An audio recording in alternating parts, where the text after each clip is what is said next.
Halo pemirsa, selamat pagi. Apa kabar Anda? Anda saat ini menyaksikan Selamat Pagi Indonesia.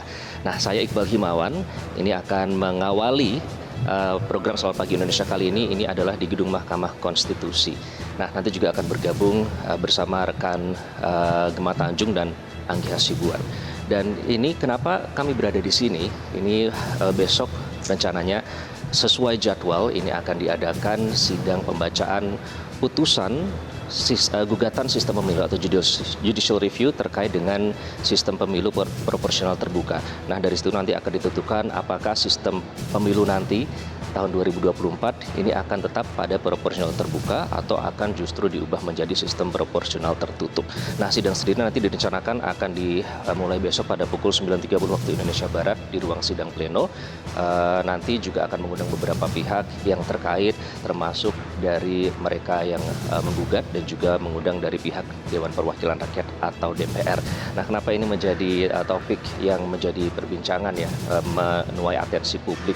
Karena setelah sekian lama sistem proporsional terbuka ini dilaksanakan selama penyelenggaraan pemilu, namun ada pihak yang berencana untuk mengubah sistem pemilu menjadi proporsional tertutup.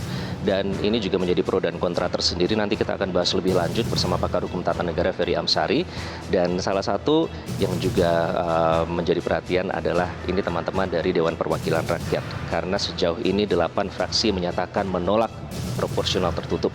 Hanya satu fraksi di DPR yang menyatakan atau menginginkan sistem proporsional tertutup, yakni PDI Perjuangan, sementara sisanya semua menolak. Nah, kita akan menuju ke gedung DPR, ada rekan Lis Pratiwi di sana. Silakan Lis, dari apakah sampai sekarang masih konsisten Lis dari 8 fraksi ini tetap menyatakan mereka menolak sistem proporsional tertutup?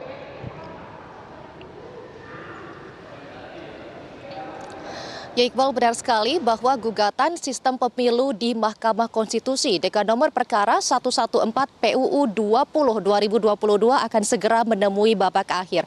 Rangkaian persidangan telah dilalui selama lebih dari 6 bulan dengan begitu banyak baik itu dari pihak pelapor, terlapor maupun dari pihak terkait yang sudah hadir dan memberikan keterangannya langsung di depan para hakim Mahkamah Konstitusi. Bahkan menurut sejarah, persidangan terkait dengan gugatan sistem pemilu ini merupakan persidangan dengan jumlah pihak terkait terbanyak kedua. Dan salah satu yang dihadirkan adalah perwakilan dari Dewan Perwakilan Rakyat. DPR pun siap untuk hadir langsung ke Mahkamah Konstitusi dan mendengarkan sidang putusan yang akan digelar esok hari. Sejauh ini, sejak awal hingga hari ini, DPR tegas pada pendiriannya untuk menolak sistem pemilu dengan proporsional tertutup. Menurut DPR, sistem pemilu proporsional terbuka yang selama ini sudah berlaku di Indonesia merupakan yang terbaik dan seharusnya dilanjutkan.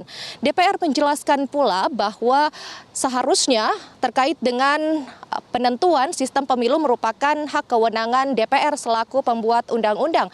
Dan tidak hanya dari DPR, namun 8 fraksi di DPR juga sudah menyatakan sikap untuk menolak sistem pemilu proporsional tertutup.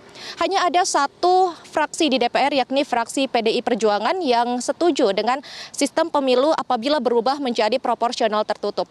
Kami pun akan terus memantau kiranya siapa saja nanti perwakilan dari DPR yang akan hadir langsung ke Mahkamah Konstitusi besok pagi. Namun MK akan memulai persidangan pada pukul 9.30 waktu Indonesia Barat dan Mahkamah Konstitusi ini membuka bagi para pihak-pihak terkait untuk hadir langsung. Dan Iqbal, kami akan sampaikan informasi selengkapnya sesaat lagi. Kita kembali ke Iqbal di Mahkamah Konstitusi.